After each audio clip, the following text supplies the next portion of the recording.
What do I do with the internet? The internet is for email and porn. It's only 2 use cases. That's it. I'm genuinely and shocked. And of those two, the one you pick is email in the Vision Pro? I'm genuinely shocked by this.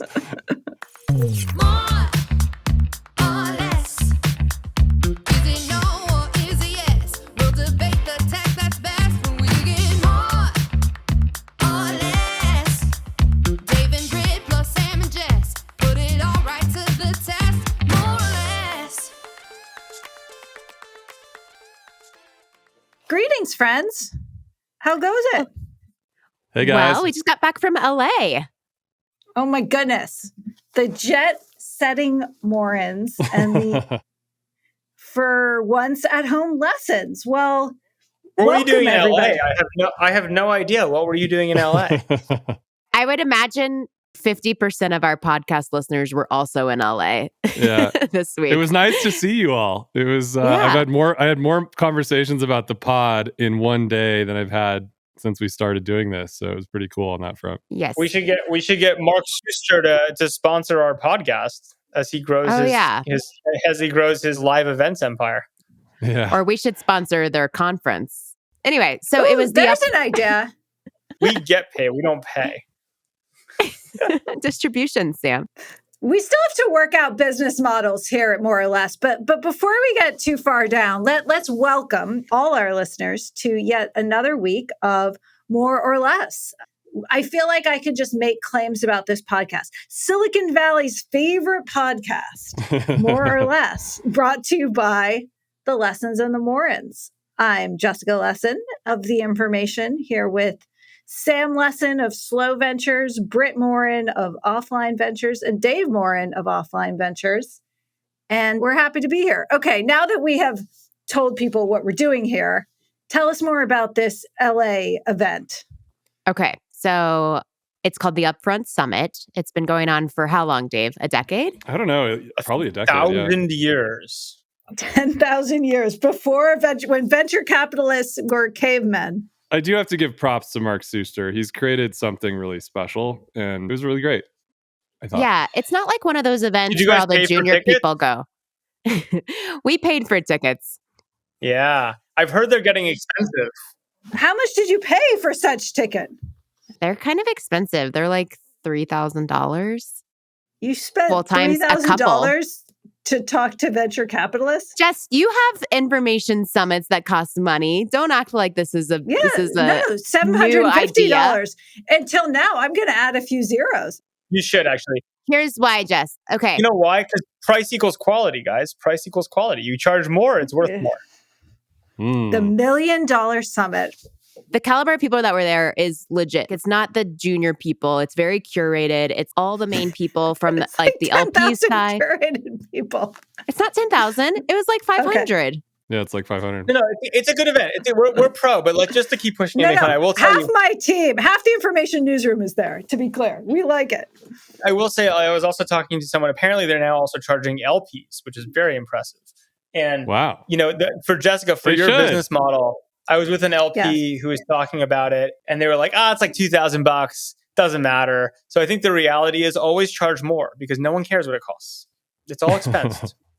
We came in late in the game. I do think there's surge pricing because we weren't sure we could go, and then we came in late in the game, and I think our tickets cost more than others. I don't know. So before we move on to yet another jam-packed week, give us an insight, venture capitalists. Like, why would venture capitalists like yourself, what do you get out of this event? It's a marketplace. There are people talking on stage, as in all events, but you're networking with other VCs to do deals with these VCs. Are there a lot of entrepreneurs? Is it LPs? I think this is the premier marketplace of GPs and LPs. And there's really nothing else like it. I actually don't know of anything else like it. And because you can't come to my women's events, Dave. But yes, well, maybe you could do a more diverse event next time, Jess. Oh, perhaps I could. It feels like what South by Southwest felt like in 2008, where it was really small. It was good groups of people. There was actually some alpha being shared around. It felt like that. Alpha? Wow. Yeah. Alpha. I need alpha, beta I'm not going to tell you guys. You weren't there. You didn't pay for it. So we're not going to share our secrets of the alpha we got I sent yesterday. Kevin to those things. Kevin's in charge of that shit. We spent a lot of time with Kevin yesterday. We did hang out with Kevin quite a bit. I know you did. Kevin always sends me photos of himself with other people being like, I'm here with this person. But this was the first time in a while I had other VCs sending me photos with Kevin. So he's outsourced that job to other people in a hilarious way. Okay, so like one or two more questions on this. So where is it? I want to set the scene for people. Wasn't it in like a stadium at one point? No, it's in a soundstage in West Hollywood. Which, by the way, we were talking about, and we were thinking that sound stages are probably going to come a lot cheaper because more of Hollywood's going to use AI to just make a lot of their scenes and sets. So I think there's some strategy of how to take advantage of sound stage real estate. And set builders. They had these, it was kind of amazing, the stuff they had built up. It was cool. Only in LA. It's kind of like a way to dig it to technology. It's like we're going to disrupt Hollywood so much that the only future of your sound stage is to host venture capitalists. Or no, to host live events. I think it's an interesting thought that, we're seeing this trend in a lot of ways, right? The live event is coming back. Okay, so we picture the sound stage. And then without giving away anything that is real alpha for you, what were some themes? And you can't say AI. Well, one of the themes was that AI is an uninvestable category, which... Guess who said it? Guess who said it? Our podcast guest, Brian Singerman, gave a talk. Yes. Love it. The podcast was better that he did with us. It wasn't more. Brian Singerman went to a conference. Okay, I have to think more about that. But I'm telling you, they're getting the A-listers. So AI is uninvestable. Okay, check. What else? What else, Brett? We talked a lot about sports tech and sort of like what's happening with sports and a bunch of interesting business models around athletes. One of my favorite hobby horses. Yeah. And kind of like the proliferation of how sporting events are like one of the last bastions of real community that we have because so much of our lives are lived online. So that was kind of interesting. Guys, it sounds like they all listen to the pod. This is what we talk about. I was feeling very validated, actually. I was like, we talked about this a month ago. Yeah. So if anyone's listening right now and you're thinking, maybe I should go to the Upfront Summit. No, you should just listen to more or less. Send us $2,500 of the $3,000. Yeah. No, that's good. A quick sports side thing. I'm going deep. Thanks to all the listeners who continue to recommend football docuseries to me after my comments earlier on the pod about Coach Prime, which I have started. And I did last night. Now, do I get to get you a CU hat now too? Dave, I'll take all the hats. Yes. But I started the Dynasty, the Patriots. Oh, is it good? It is so far very good. Interesting. I've been wondering. All right, I'll give it a try. So good. I love the genre. Sam, do you watch any of these with your wife or no? Is this just Jess only? No, you don't care? I get in the sauna. Sauna, she watches this They're stuff. They're just so satisfying, these docuseries. I love them. Okay, guys. So Sam gets in the sauna or the Vision Pro. He's either in the Vision Pro or in the sauna. You guys saw my picture of Sam in our dining room. He's converted it to a Vision Pro office. I actually don't mind. I kind of like doing email inside the Vision Pro. Really? I was wondering which use case you were using it for. What do I do with the internet? The internet is for email and porn. It's only two use cases. That's it. I'm genuinely shocked. And of those two, the one you pick is email in the Vision Pro? I'm genuinely shocked by this. I haven't done the porn in the Vision Pro. It feels weird. I think it's probably a use case. It probably is the use case, but that's just a weird thing to do in your house. Like, I don't know. I'm not into that. But email is great. Can't you set it up the Vision Pro so that you have certain scenes in certain rooms of the house, Sam? So you could keep it to the bedroom. It's not like you would do it in the playroom. So it wouldn't be that weird. Fair enough. We're not there yet. Report back. Okay, report back. Quick Vision Pro check-in from the Morans. Any new use cases? Flagging? Too much skiing? Haven't had time? We've been wearing the other types of goggles. We had ski week with our kids, so we had real ski goggles on. I left it home because I wanted to keep the kids, in the outdoors. Got it. Okay. A bright future for this Vision Pro thing. No, just kidding. Well, let's talk. We have a lot of headlines for the week. So I go through a couple of them, and then I think there's lots to discuss. The biggest one, or one big one, was that Apple killed its electric vehicle project. So to give folks a little bit of history here, many, many years ago, I don't know exactly how many, but 5+, maybe even more, Apple started to build a car, or a project, a secret project to build a car. We know at the time, Johnny Ive, who was still at the company then, was particularly interested in this. At the time, it was kind of like, Tesla was starting to take off. You had self-driving at Waymo and other places. And so in some ways it seemed to make sense. But reporting this week that the company has decided to shutter it and to move some folks on it to their AI efforts. Maybe we should just jump into this because I think it touches a lot of themes, but I'm interested in what the Morans think. Good move, bad move? I think it was a lot longer than the last 5 years. I mean, I think you're probably right. The car was on the roadmap since it was on Dave the roadmap. Didn't it? Car was on the roadmap. Didn't it start 2014 or something? So it's almost 10 years old, right? Guys, why do we care about this at all? Oh my God, Sam. Okay, let me tell you why we care about this. Here's the deal. I'm kind of sad. Like, you're using the Vision Pro. Wouldn't you want to drive an Apple car? Like, an Apple car would be pretty amazing. Use an Apple phone. I use an old Apple phone, and I use the Vision Pro because I've been experimenting with it, but it's not like, I saw our friend Casey posted a survey on Twitter. Did you see this about the Vision Pro being like, it's been X days, are you still using it? And 80% of people of 4,000 responses to him said no, not using it. It's not like, nah. Like, it's cool, but it's like, I don't care. And like, the reality is I wasn't going to buy an Apple car, and companies go do lots of silly things. Why wouldn't you buy an Apple car? You don't even know what's inside the Apple car. It's just the fucking car is why, right? But what if all the glass inside of it was like a computer? Well, they didn't set out. So, okay, this is where Jessica has to justify the topics again. But, okay, so this isn't just about whether you want to drive in an Apple vehicle. This is about how the world's second most valuable company that has been, riffing off one device for decades and riding that to huge growth and ownership of the entire digital landscape, like, I think how it grows, right? So, I mean, it's the reason Apple was pursuing this marketplace is because how many markets are there left in tech to make a $2 trillion company a $5 trillion company? That's why, to be clear, I'm interested in this. And couldn't agree more. The biggest companies in the world do a very simple math, as you said, Jessica, which is like, what are the biggest markets? Because they only matter. Banking, health, transportation. You're thinking about like the most core human activities, and then what can you do to get in that game? That was how you get the Goldman Sachs Apple Card major failure.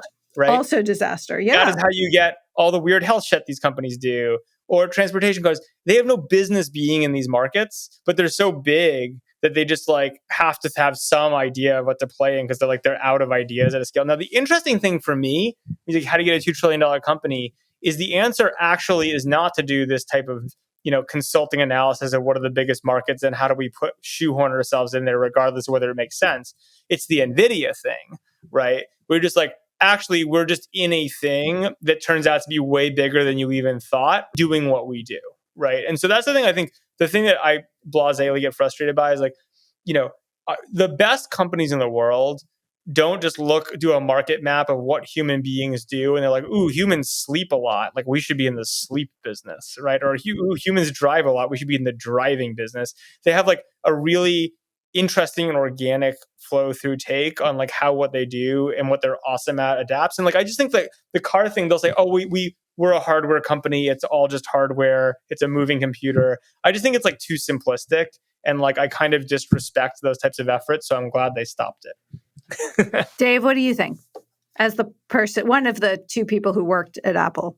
I don't think they do market maps. I don't think there's a consulting bone in Apple's body. And I think they choose the hobbies and the primary projects they want to get into that they have primary competence in. So I guess maybe, Sam, the last thing that you said is the most accurate, which is that here's a behemoth company in industrial design and manufacturing, and they know how to do manufacturing almost arguably better than anybody in the world. And especially when they started this project, right? Tesla certainly wasn't where it is now with manufacturing when they started this project. Mm-hmm. I think you could make an argument that Tesla is now one of the best manufacturing companies in the world.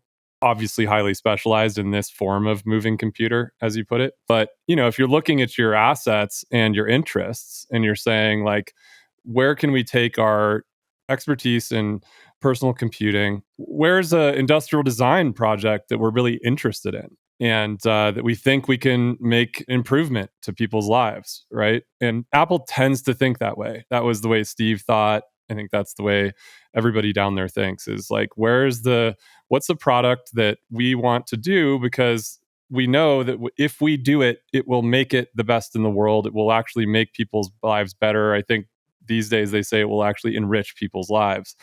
And I think that there's been a couple of categories that they decided to do this in over the last 10 years. One was health with the watch, and and the other one was this project, I guess. I do think that it was probably a lot, boiling the ocean. It's probably an incredibly difficult. I mean, just look at what's happened with Tesla. It's like mostly bending metal. Yeah, it's like an incredibly difficult manufacturing problem. But I mean, these are bending metal too, right? It's bending larger metal. That's the minority of it, though. I think being like, we're great at industrial design, or like, we're great engineers, and therefore all problems are things we should look at, is too broad, right? I do believe that Apple execs and people in general say, like, we have a super successful company, and the model of like, what do we want to build? I'm sure that's a big part of it. I think that's how you get a watch. I think that's how you get things. It's just like, what do I want to build today, right? Like, I get that. And I think cars are super sexy as items. And what would we be great at? Like, I know that. Having worked there, I know that that's the question, right? Like, the question is, Steve always used to say there's no virtue in saying no to the things that are easy to say no to. I mean, once a year, there'd be this big meeting where he would go through and pick the one or two things for people to focus on. And I think that's like, you have to ask this question, the intersection of, what can you build and what do you want to build and what will be good for improving people's lives. And so I don't think it's that much of a stretch to choose cars. No, it's more of a bend. Get it? Oh my God. 2 puns. I want Britt's thought in a sec, but I think we're missing a piece of this conversation, which was self-driving, right? Yeah. So Apple was setting out to build a self-driving car. And what we've obviously seen over the last 10 years is like a dramatic, you can call it a ratcheting back would probably be the nice way of saying, kind of expectations on the progress around autonomous vehicles. Now, I think you guys were telling me you've used kind of the autonomous Waymos out and about in San Francisco. So, I mean, they're starting to be... They're really good. Yeah. It's shockingly good. But guys, it is such a far cry from where every single company that, 10 years ago thought we would be around self-driving right now. I mean, there's no company, Tesla, Waymo, Cruise has just collapsed. I mean, they all have it's a far harder problem, a far more complex problem. So I also wonder, I mean, is this, I think some of our back channel was saying the best way to understand Apple's move here is that society kind of wasn't where we thought it would be on the product. I don't quite buy that. But Britt, what do you think? Well, I think one important thing to note is that Apple is one of those companies that builds in private, whereas Google builds in public. And Google's been working on the car since 2009. They've had ratchety things in the streets of the Mission in San Francisco for so many years now. Everyone's been watching as they're testing all their ideas out on the streets. And I think Apple is at a disadvantage that they like to build in private, that they can't just test these things and get them out there. I don't know where they've been testing all of their technology, but it's obviously much easier to do it on public roads. People saw them. This was not like a super secret thing. People saw these Lexuses all over the city all the time, right? I just don't think they've gotten the number of reps that Google has. And to your point, Jess, there's such an advantage now in Waymo. It's still not even working, though. It's very difficult. And in the meantime, I think Apple has a lot of big plans for AI, but is quite behind. I mean, if you look at even like Siri versus some of these other tools and products, they need to double down on some of the big initiatives they have in house. And I don't think necessarily the IP is dead. Like, I'm actually curious what they do with the IP that they've spent 10 years building in the car world. Like, do they partner with Mercedes or somebody? Do they sort of integrate whatever they have left in the IP realm to sort of make a half version of this work? I'm sort of interested in others' thoughts there. I mean, I think this is a full-scale retreat. Like, I think obviously AI and sort of computer vision is a big part of self-driving and sort of a big part of AI. But when I was covering Apple at the Wall Street Journal, I spent, 2 years on the development of a flat screen television product, right, that Apple was working on that had a gazillion prototypes, but it was like never clear if it was going to launch, right? It was just something that they kept prototyping, and then they came up with like the just Apple TV box instead. This car wasn't that, right? I mean, it was the Titan project. To Dave's point, I mean, I'm just looking at a past information article where we're showing pictures of this thing in Sunnyvale. So I think it also, I think it does tell us something about Apple too in this moment. And I think it's good. I respect Apple for shutting it down. They should not be in the car business. I mean, like, I have no idea what they spent. Probably, it's such a huge company that they can spend a lot and no one can notice. But like, it's like we can argue about why Meta cares about the metaverse and Oculus, right? We can argue about it. But there is a coherent theory about why it's super important to their business and what they do and like why they need platform independence, which is at least well thought through, and you can argue about the investment they make in it. The thing I have such disrespect for in the Apple self-driving car is it's just like, it feels to me like a random swerve by over-empowered executives where like, it feels like a vanity project that when you're so big, you can do for a very long time. And so I think it's good they shut it down. Just a quick data point, Britt, I didn't realize we did this. So in 2017, Apple bought a track in Arizona through a shell company. Sorry, it leased one in 2017. Then they bought this track. And so they basically, this is amazing. They built like a whole simulated city with streets. They named it RoboCity. And they used shipping containers for buildings. And they hired contractors to act as pedestrians. Wouldn't How you? much do those contractors get paid? So this is their test track, and we have a satellite image of it that will. I love the idea of being paid to be a pedestrian. Be like, okay, we want you to walk around. This car might try to hit you. I know, this is crazy. I was saying to you guys earlier, when I see an autonomous vehicle in the streets of San Francisco trying to turn left, I will go out of my way to get out of its way. Like, that is my sense of the current. Which is great because then the AIs all learn that all the pedestrians move when they turn left, so it's fine. Yeah, it's like a reinforcing function. I know, but meanwhile, weird thing. People love to move out of the way for left turns. Yeah, I want to visit RoboCity. This sounds amazing. Yeah, no, this is so good. This could be the next big theme park. That if you told me Apple was getting into theme parks, I'd understand that. It totally looks like a city. But as in our reporter Wayne, who wrote this great piece, pointed out, like, this was just like pure demoware, right? Like, they built a whole enabling thing for their demoware. If the cars were running into pedestrians, I actually think, to Britt's point, that would be a really great experience. Like, you pay some money and then it's like escape from cars. And the cars try to hit you and you run away. Yeah. And then you could have a betting app, which pedestrian gets hit first. That's right, betting. It's all about betting on which pedestrian contractor is going to get hit first. It's like amazing. Guys, it's really bad. Okay, we have to. I'm going to continue to share this story because it has incredible detail, and I think it's illustrative of really what this project was. So, but moving forward, okay. So say, and I think I did a Twitter poll on this. About 75% of people I polled said, this is a good move. I mean, the stock market liked it. Showed fiscal discipline, blah, blah, blah. Okay, good move. So what's the bull? I mean, I guess the bull case for Apple was never really the car. But what's going to really drive the stock price up?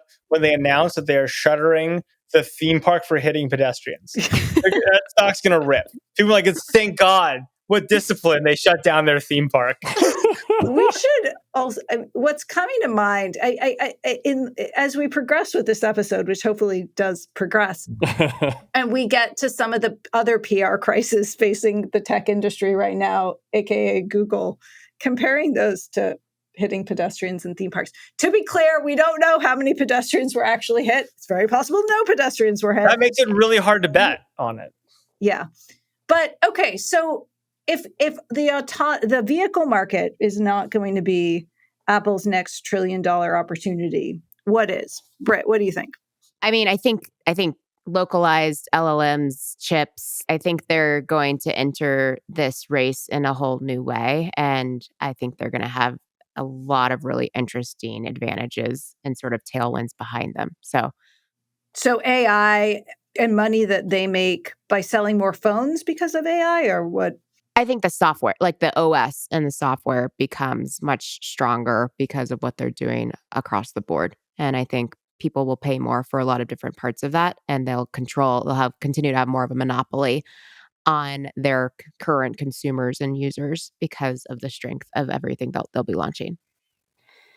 Yeah, I mean, I also think that we've said it on several episodes before, but to me, this move really just clarifies that, Apple's a personal technology company, right? That's like a provider of personal technology to enable you to be creative, to communicate, to be entertained, to really like carry around the tools for doing all of these things. I mean, we're all using a bunch of their products right now to make this podcast, right? And it just kind of, I think, clarifies the original mission of Apple in a way. You could argue, like we were saying earlier, that cars are a personal technology, freedom-enabling technology. But I think that what's going on with the Vision Pro, the direction that points in, their unique advantages in silicone, the scale of the services business continuing to grow as this new sort of spatial computing service gets bigger and bigger, and the more parts of it intertwine. And I've said it before, but I think that the strategy is Cambrian going forward, right? Where you've got all these different tools that you're using. They all interact with each other. They all enable this like new spatial computing future. I actually think they've been quite direct about what they think the future is. And this actually just further clarifies it and strengthens that direction. And, Britt's right. They're going to come in with, they're already seeing it. We've seen low resolution models published in the open source community. We've seen, they've already been doing lots of machine learning silicone work. There's already machine learning chips on the iPhone today, right? So they're just going to continue to get much, much, much better at that. It seems like this PR cycle is really clear on that. And so to me, I think it's like very clarifying actually as a customer and as somebody. I think I got a title for the podcast. You ready? Yeah. Apple bicycles for the mind, not actually bicycles. Oh God. Okay, let's vote up or down. Too long. I'm less on that title, Sam. It's just like, that's the point. It's like these are technology tools for the mind. They're not like transportation. They're not in the not for the body. Not for the body. They lost track of the mission. I don't transport the body. I transport the mind. Yeah. On this more theme, mind. If we were playing Axe the business elsewhere in the tech industry, like what other businesses should companies axe, right? If we're saying, okay, this is a good move, Apple. We get to play tech industry editor. Yeah, you get to edit the tech industry. What would you cut? Sam, what would you cut? Am I allowed to cut entire companies? Yes, I suppose. I mean, yes, but that's less interesting. Ooh, this is hard. Interesting. What are the biggest money-losing businesses that make no sense that companies maintain? That's actually a really great question. I don't know that I have off the top of my head good answers. What would you cut? I think I know the answer to this, but the many meta investors would cut the Oculus business. That's a tough one because the obvious answer is it's an easy thing to cut and you get way more profitable and just do your thing, and Meta's ripping on everything else. I think spending a small percentage of your budget on something you feel is existential, right, isn't crazy. And that's fundamentally, I think, the way Meta thinks about it. But using the same logic that you used for the car, Like, here's a company that doesn't know anything about building this stuff. Totally. And you and I have been part of I was part of projects trying to build stuff at Facebook. There's been so many versions of this. We've cut a lot of stuff from Facebook, you and I. Yeah. And, it's like, I don't want to hate on it either, but I'm also looking at what Mosseri and Mark are doing with Threads. And it's like, I'm like cheering on, just like, this is awesome. Like, it's really awesome to watch Meta do what it's the best in the world at, which is building things like Threads. Amen. And it's like, let's do more of that and less of this other thing that has nothing to do with the thing that we were always so good at there. Look, I totally agree with you, Dave. I think that's a great analysis, and I basically agree. The only caveat, right, is that like it wasn't like people had to drive cars to get to an Apple product. Right. Like if Apple was in some scenario where like cars were middleware. I mean, you do have to drive a car to get to the Apple store. The internet, Dave. There's this thing called e-commerce. That's the thing that's I think difficult about that analysis is like when your supply chain is choked by competitors, sometimes like existentially, like you have to get in that game in a way that so it's like, if Facebook said I have to be, like there was a period where Facebook was like in the ISP-esque game, right? Yeah. Like in like the third world. And you're like, on first blush, I was a hater on that. I thought it was not a good use of resources and time and attention. But like there's at least internal logic to it. Yeah. Right? I don't know. But I mean, Dave, I can't remember this too, but I feel like Apple has gotten more in the logistics business because they need to get their products. Sure. And everybody will do that. But yeah. But that's more analogous, I think, well, it depends. It depends. Like, does Amazon need to own airplanes? You're like, kinda, I get it. Absolutely. Does Netflix need to own TVs? Maybe. That's what I was going to say. Like Google's Pixel phones and Nest devices, like they operate at a loss. And Netflix would need to own TVs if the TV maker said you can't watch Netflix on my TV. Ooh, actually, this is reminding me of something that brings together our first two topics, which is as I was walking around the Upfront Summit, I can't even believe I'm about to admit this, but I've fallen in love with the Pixel Fold device. And I saw several, like way more people using the Pixel Fold at this event than I expected. Like it was noticeable. And I sat down next to a few people and I said, I love that thing too. And I initially got it because I wanted a better Kindle because it folds. And so it feels like you're holding a book. And many people said the same thing to me. And these are, people that are betting on the future, thinking about the future a lot, trying out a lot of products. And almost everyone said the same thing, which is that they said the foldable phone is a sleeper hit that nobody realizes is going to be one of the next big things. So how do I invest in Fold? I hate to admit. Apple's developing one. We broke this news on February 7th. You know what I want is a folding car. Yeah. But I thought it was I think it's a very interesting new category that I was so skeptical of. I'm like, nobody wants that. Like no one wants a folding phone. And then I got one out of a recommendation of a friend. And, it's a really good device. And I heard that it breaks constantly. I heard it's like a 6-time use phone. The Fold? Yeah. No, like, it's great. You can fold it, but only once. But wait, Dave, you carry this as a Kindle? Is that what you do? Mm-hmm. Yeah, and then I find myself doing email on it. It's like actually the bigger screen this way is actually really good. And I'm really, I can't even believe I'm saying this. What was the device people had in like the early 2000s where the thing like would switch around? It was the Switch. No, it was the Sidekick. Sidekick. Yeah, Sidekick. Oh, yeah. Okay, so Dave, you're long on the Pixel. No, I'm long on foldable phones. Okay, not that Google should continue to make Pixels. Dave will not be on record being long an Android phone. Is that correct?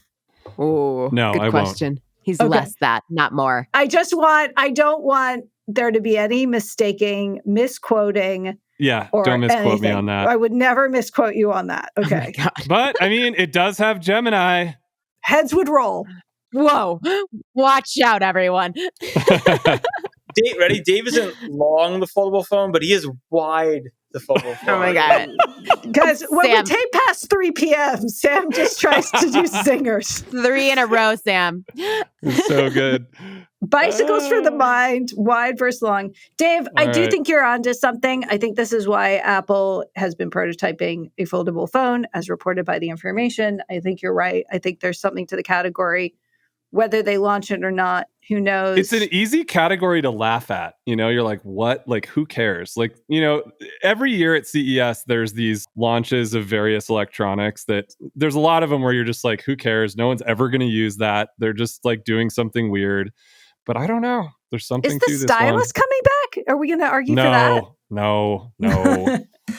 Not foldable phones, but flip phones are Casey told us increasing in this market too. size. Yeah. They're sold out in a lot of places, actually, by Gen eBay's Z. apparently sold out. Yeah.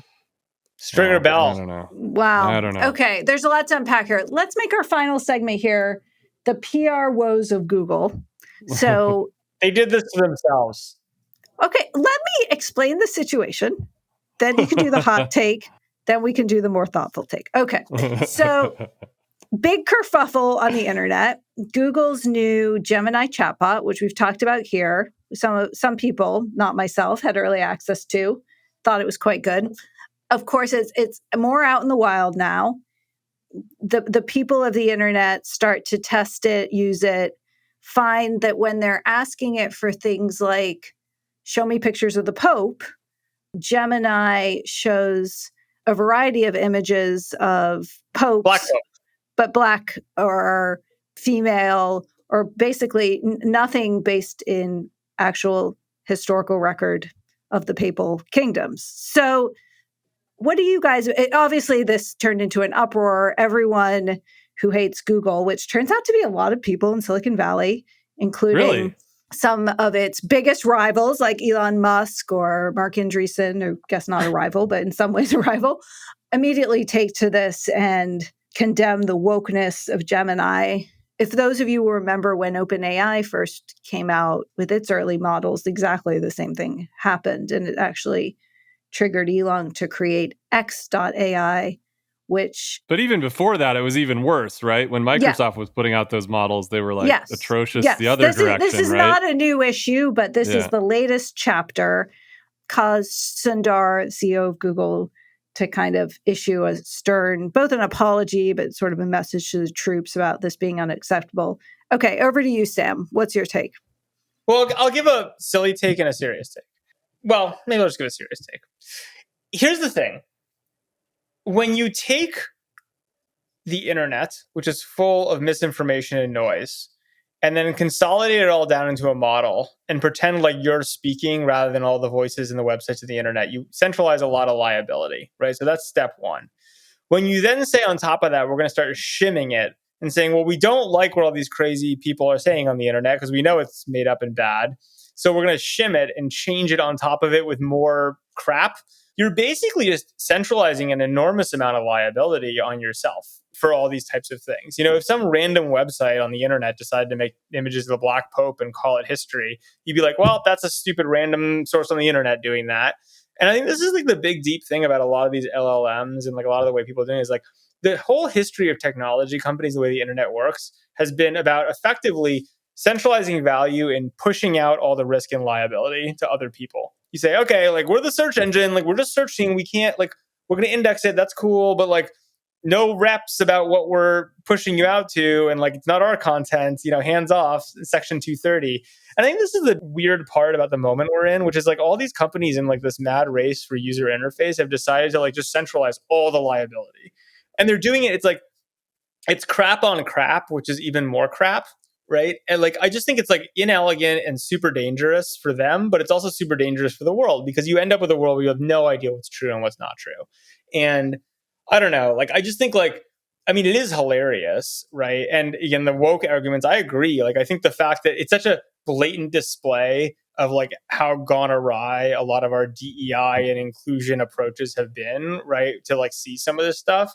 But I think the deeper point is just like, what a complete mess for reality. And like, there's no way to fix it. Like, you're not going to be like, oh, Sundar, like, let's change it. Let's change our shim a little bit. So if we're talking about history, it's a white pope. But if you're imagining an ideal world, it's a black pope. Like, that's ridiculous. But like, it's a liability thing. And I think people haven't come to terms with that. Yeah. Brett, what's your take? Having been the only person who worked at Google among the four. I second everything Sam said, and I bet every other LLM right now is fine-tuning all of their models. Google was kind of maybe one of the first to just get dinged on this in a significant way and probably had trained it in a more significant way than others. I just, the message is sort of right now that I just put something into Gemini. It's like, we expect the feature to return soon and we'll notify you and release updates when it does. I don't know how soon it will return, but I actually envision this as kind of a blip for Google. They're going to be people's metabolism to forget this stuff is very rapid. I think it's obvious why this happened. I don't think it's like a huge marketing faux pas that's going to take them down in many ways, especially after the next couple of weeks. Like, people are going to forget about it. They'll fine tune it. They'll sort of like figure it out as they go. And I don't know. I'm just not super concerned about this overall. Dave, what do you think about Sam? Like, it's easy to lose sight that these LLMs on the way to what some people think is AGI, to Sam's point, are just trained on all the stuff they're trained on. And like, that is actually like, is that a fundamental flaw of them? I mean, I think that's what we're seeing here. And I guess, Sam, this was your point, right? We're not just seeing like Google wants you to think it's a failure to appropriately red team the problem, right? It's a failure to appropriately safeguard, moderate, et cetera. So the problem is that they did safeguard and moderate it, right? On top of junk already, right? Right. Well, I mean, Dave, what do you think? So I have a modest proposal, which is kind of ties together what we were talking about earlier about self-driving cars. In the self-driving car world, because the mission of self-driving cars was self-driving cars, we had this whole debate around what's the difference between, a car that has cruise control and a car that is fully autonomously self-driving, right? And like in the beginning of all of that, which is also a big, gigantic machine learning and artificial intelligence problem, we came up with this framework for, okay, there's going to be a level 1 type, self-driving car and a level 2 self-driving car and a level 3. And we've kind of quickly gotten into a world with these LLMs where we're just versioning them. It's like, well, this is the, version 4, and this is the 7 billion parameter model, right? Rather than kind of having a conversation about like, how safe is it to use this model? And there's been this kind of general conversation around like, well, we're all trying to push for more safety and we don't want these things to be put into the wrong hands. We don't want them to be racist. We don't want them to be this, right? There's all these bad things that can come from doing LLM wrong. Maybe we should just be talking about, well, like, this is a level 1 model and this is a level 3 model and this is a level 5 model. I mean, to some extent, that is what Elon's doing with Grok, right? Like, Grok has 2 modes. He's got this, like, I can't remember what they're called. There's like the general mode and then there's the like crazy and Grok mode. is Elon's chatbot based off his new XAI and Twitter, right? It's X's LLM, right? So it's like, and it has 2 levels. I think one of them is called normal and one of them is called ludicrous, kind of like what they do with the cars, right? And it'll say really crazy things to you, but you set it in that mode. And so I kind of wonder if like that's where we should go with this, is just be way more transparent about what these models can do. Like, this is an X-rated one, this is a G-rated one, and you use it at your own risk, kind of a thing. Rather than what's kind of going on right now is that we're trying to play editor in these things and, put some constraints on them to try to control what the output might be for like a general population, right? And that might not be the best way to go about this. Yeah, I mean, I think the thing I think about a lot when you just try to like humanize this is like, we've had 15, 20 years of debate about feed ranking, 15 at least, and so the whole thing is, well, do you like, who gets to choose the ranking? What is it optimized for? Like, is it like a diversity of opinions or just making you click on things? And if you remember, like, as part of the backdrop to this whole feed ranking argument, there was always we'll just let people choose, right? Like, you choose how many photos you have. You choose if you want most recent or most engaging. Like, you choose who to follow. Like, there was all the question of like, well, I don't want responsibility, so like, just here's a bunch of settings. And look, for what it's worth, I actually agree with Dave. I think that would be better. It'd be like, if you're like, hey, I'm super woke, so please like show me black popes, right? Like, cool, fine. That's your prerogative if you want that. And like, I think it certainly pushes liability away from the central voice to the user, which is you want to do. Like, you don't want to take responsibility for that. But it also just gives them control, right? Like, that's nice, right? Like, if I want to have that experience, like, fine. And I think it's a little bit different than feeds, right? Like, feeds have all these other competing interests involved, and this is like a very specifically personal interaction that I'm having. Well, that's the question is it? Because like, couldn't you also just look at like a lot of these things and be like, all this AI, the way to think about AI in inning 1, when we're in inning 9 of feed ranking debates, is all it is just like another feed problem. But not only is the ranking different, but like the content itself is just whatever you want it to be.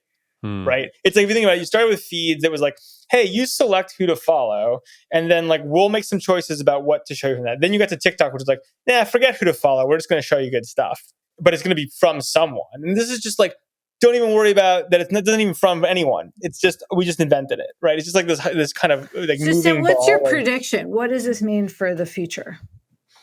What do you mean? I think it means we're just going to be all obsessed with our little mini versions of the world reflected back on us exactly what we want with no basis in reality. But it's going to be really addicting.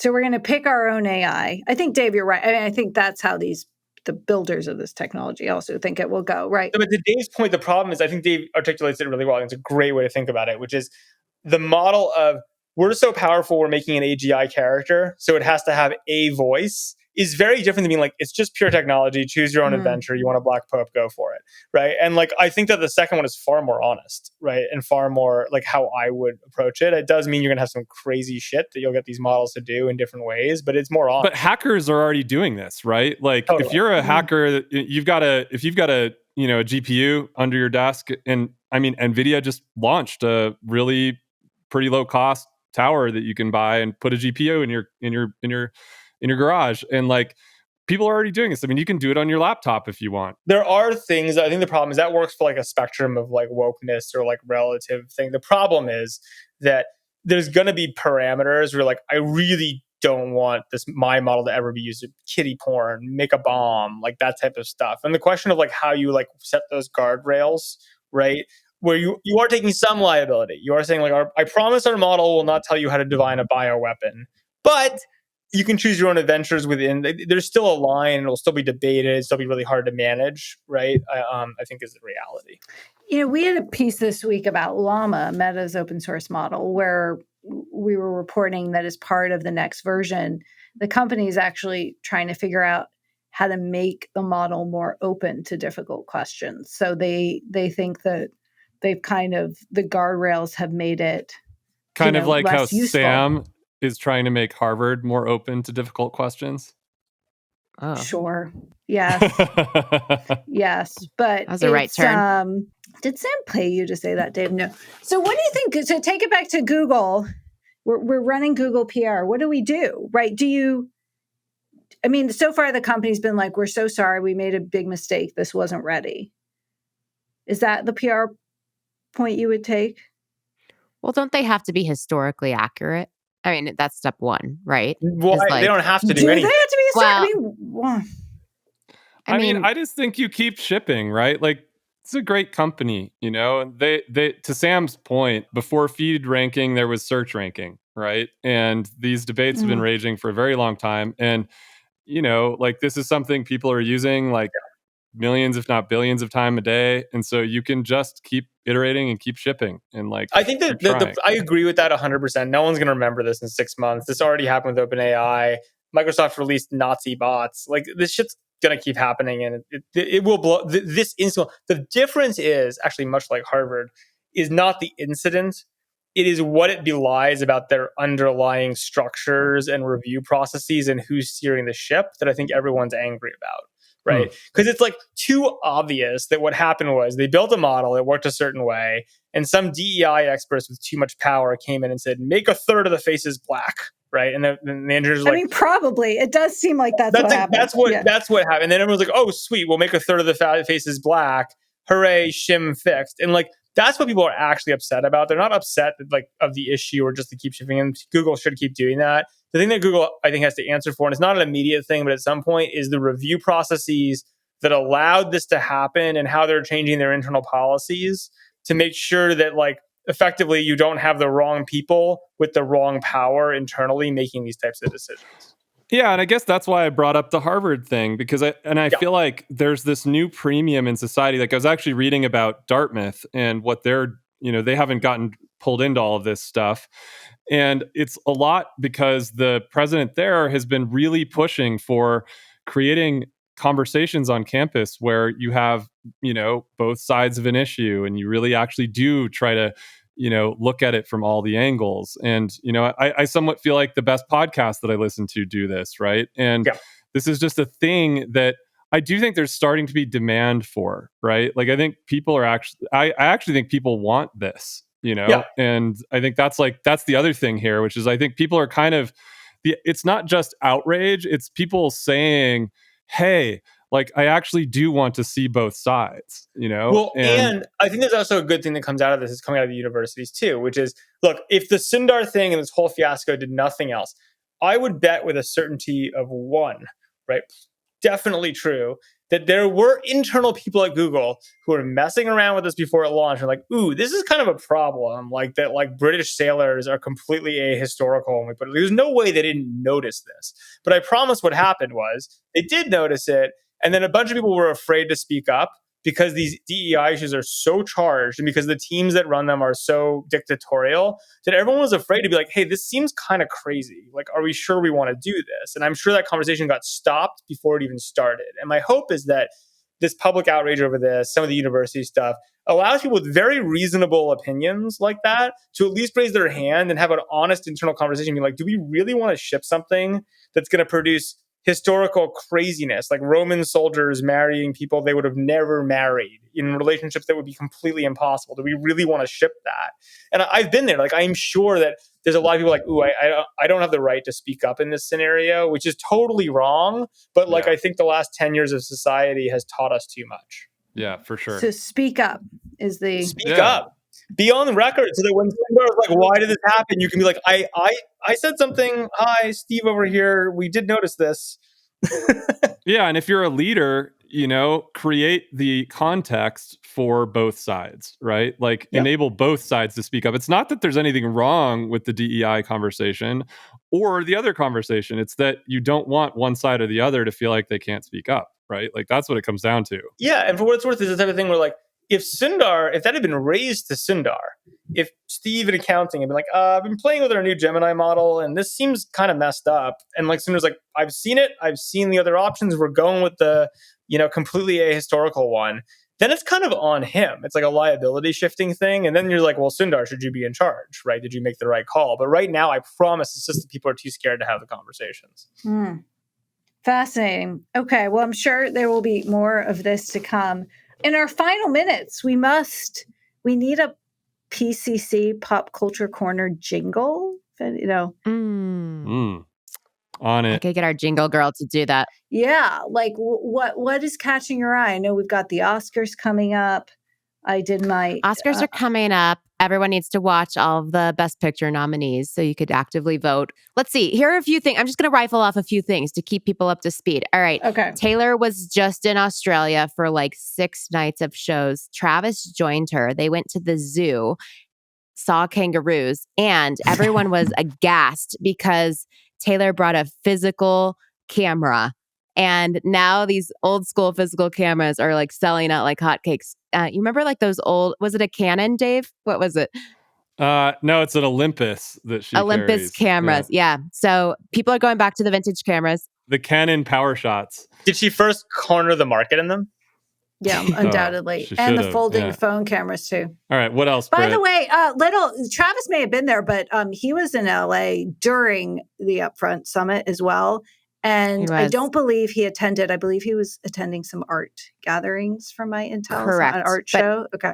We had some friends who ran into Taylor and Travis. No, they didn't run into Taylor, Sam. Just Travis. Just Travis. Fake news. You misread the text, which resulted in me unnecessarily screaming at the breakfast table, which... The text was sent to me. I know. And you told me. I yelped. I didn't scream. I yelped. And then upon further fact checking, only one of the pair was spotted. So wait, was the text wrong, or did I misread the text? You probably misread the text, because I went to the source of your text who had a different story. I don't read so well. It's understandable. Okay, so Britt, we got that. So the relationship's going strong. They're kangaroos, and Travis likes art. Taylor's dad, Scott Swift, lashed out at a paparazzi person and got into some trouble. So there's some trouble going on in the Swift family. Okay. I also want to tell you about, I think a lot of our podcast listeners probably watched the show Suits. It's one of the most popular Netflix shows of all time. Isn't it 100 years old? There's a spinoff. No. Suits LA is happening. I don't know if it's going to be good or not. People in part watched Suits because Suits. the Duchess of Sussex was in it. She is not going to be in said spinoff. Can you say Duchess of Sussex 10 times fast? Yes. I loved Suits when it came out before she was the Duchess of Sussex. It's a great show. Wait, I'm going to make a tangent. I'm going to tangent into number 3, the last one, which is everyone's freaking out about Kate Middleton. About a month ago, she went into the hospital for this abdominal surgery. They wouldn't say more. Kensington Palace has been really quiet about it. She was there for 2 weeks, which is a big surgery. All of a sudden, Prince William had to bow out of some events, and he didn't say why. And now the internet is a roar around what's really happening with Kate. So, Tommy talk? No, gosh, guys, no. This is I will not perpetuate the gossip here. Let the woman heal. I'm just telling you what people are talking about. No, I know. I'm referring to Sam's insensitive comment, not. She put herself directly in the global limelight like no one else. She deserves whatever she gets, good and bad. That's part of the deal. I get to make silly. I mean, the British. You think I'm worse than the British paparazzi? She did that on purpose. The British paparazzi actually quite like Kate and are showing her a reasonable amount of respect in this moment. So that's just the moment of cycle. I'm belying my loyalties throughout this empire, but. One thing Dave and I learned at the Upfront Summit too, we met an interesting celebrity, and she says that oftentimes celebrities will leak to the paparazzi that they actually like, where they're going to be, what time. Not often, always. They get the first shots. They get the first shots of them. They even send them a few photos to choose the best one from, so they're friendly with them. And then no one else wants to cover it. And so I didn't know this whole hack of the paparazzi thing that goes on with celebrities. I knew this, and I'm the least PCC person. There are gaps in all our PCC knowledge, and that's why we have each other to every week bring us down to earth. Now, I'll give you one thing. So in terms of conferences, if you guys remember about 10 years ago, every time you say PCC, I think of the Petty Crime Conference. Oh, I forgot about that. That was such a good idea. This was a conference I wanted to start where it was about petty crime. This is true. This is very true. Yep. And the idea was that we'd have sessions. We'd talk about all the versions of petty crime you could do and how to conduct them, and then do kind of demonstrations. Everyone could bring something they stole that was small. Oh my god! I think after this, I signed us up for that adventure escape training where we learned to pick locks. Do you remember? Yeah, this? yeah. But I every time you say PCC, I just think it's Petty Crime Conference, and I'm like, what? We're doing it? To each their own, Sam. We should get hats made regardless. What the PCC it means, what it means to you. Okay, Dave, final thoughts before we spare our listeners. The one thing that I was hoping we were going to talk about this week, but we didn't get to, we can put a pin in it for next time, but I really liked Kirsten Green's article in The Information about consumer startups. Yes, let's plug that because Kirsten Green of Forerunner Ventures, fabulous investor. Consumer is part of PCC. Made a data with her colleagues, made a data-driven point in our opinion section where she and her team had analyzed returns from consumer versus enterprise tech and was trying to kind of rebut the narrative that consumers dead and all the growth and exits and liquidity have been in enterprise. So if you're interested in the topic, you should all go read it. I mean, it was she well used argued. I was talking to her to prep bringing this up, and I guess they used 12,000 companies. Actually really interesting data set, and it does make a really compelling case. I mean, the general point of view, if you're running around, an event like this week or just around the Valley in general lately, has been that consumer's dead. Nobody should invest in consumer. But she makes a really compelling case that actually consumer companies, once they hit the public market, perform dramatically better. They're more efficient growing. I think this is something we intuitively all know, but it's interesting how that kind of waxes and wanes in its fashionability. Yep. Not usually based on data. It's more based on feeling around the Valley. And so I liked the piece a lot. I'm still waiting for your op-ed, Dave, about the coming AI consumer revolution. So, you know what I might do? I might ask ChatGPT to write me an op-ed in the voice of Dave Morin on this topic. Now that we've got all the transcripts, loaded in. Anyway, well, guys, I think we covered a lot of ground, from the car to Google to AI to LLMs. So let's thank our listeners for sticking with us. And as always, for the feedback, the comments, the reviews. We love it all. We hope you guys shake off your Upfront hangovers. Does this thing have a poker night or something? Am I There's all kinds of parties at night. Yeah, it's because it's in LA. There's a lot of, things going on all over. Okay. So, well, if your VCs are a little tired, give them some slack this week. And there's tons of founders there today. Actually, their last day is all founders. Consumer or enterprise? LPs, everything. VPs. Yeah. Well, I guess long live the tech conference. And with that, long live the petty crime conference. Tickets are $7,000. Unless you can finagle or steal one for free. But there's a way to steal them. Although that's not really petty, is it? That's like grand larceny, isn't it? Go look it up. Okay, guys. We'll see you next week. Thanks for joining. Bye-bye. Bye. See ya. Bye. If you enjoyed this show, please leave us a virtual high five by rating it and reviewing it on Apple Podcasts, Spotify, YouTube, or wherever you get your podcasts. Find more information about each episode in the show notes, and follow us on social media by searching for @MoreOrLess, @DaveMorin, @Lesson, @JLesson, and as for me, I'm @Brit. See you guys next time.